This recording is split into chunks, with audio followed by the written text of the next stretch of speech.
of rolling hills, quiet forests, and winding rivers, lands that we now call Germany, there was a small town called Lauingen. The town was humble, the streets cobbled, the air filled with smell of fresh earth and wood smoke. Life moved slowly there, and yet, in this peaceful place, something extraordinary was about to happen. In the year 1200, a boy was born in Lauingen. His name was Albert. From the very beginning, Albert was different, though not always in ways that were easy to see. As a child, he struggled to understand his lessons, puzzled by books, numbers, and words that seemed to dance beyond his reach. Hours would pass, and he would stare at the pages, confused and frustrated, wondering if he would ever grasp the knowledge he desperately wanted. But Albert was not an ordinary boy. Deep within him burned a spark of curiosity, a quiet determination, and a love for the mysteries of the world. One day, after hours of silent prayers and reflections, it is said that his mind opened like a flower in sunlight. Knowledge that once seemed distant suddenly became clear. The boy who had struggled now began to absorb ideas with astonishing ease. His mind, once clouded with doubts, now shone bright with understanding. As Albert grew, he chose to dedicate his life to God and to learning.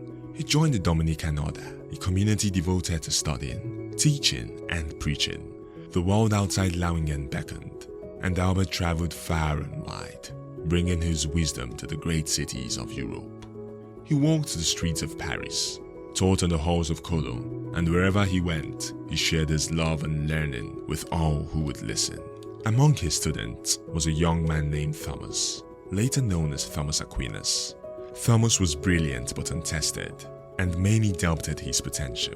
Albert, however, saw the promise within him, recognizing a mind that could reach heights few could imagine.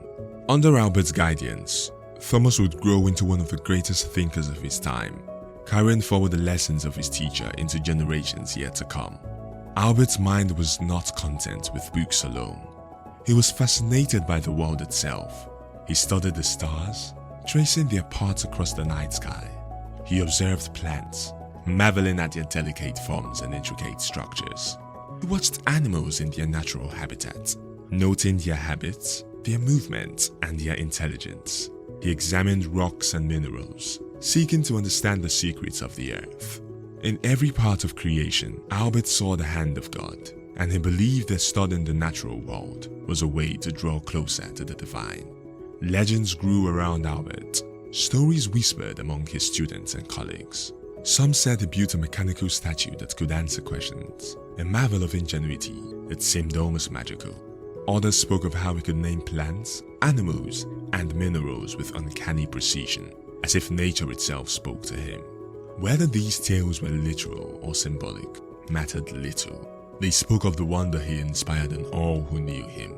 Despite his fame, Albert remained humble. Even when he was chosen to be the Bishop of Regensburg, he preferred the simple life of study and teaching. He walked among the people, often on foot, speaking kindly, sharing wisdom, and listening to the concerns of those around him. He never sought power or wealth, only knowledge, truth, and the chance to guide others towards understanding. Albert wrote tirelessly, leaving behind more than 70 works that spanned philosophy, theology, and natural sciences. He sought to show that faith and reason were not enemies, but companions. Two paths that, when followed together, could lead humanity closer to truth and to God. His writings would influence scholars for centuries, shaping the way people thought about the world, about God, and about the mysteries of creation.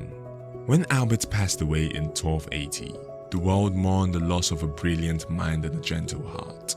Yet his legacy lived on, through his writings, through the students he had taught, and through every scholar inspired by his example. Long after his death, the church would honor him as St.Albert the Great, declaring him a doctor of the church and the patron saint of scientists and students of the natural world.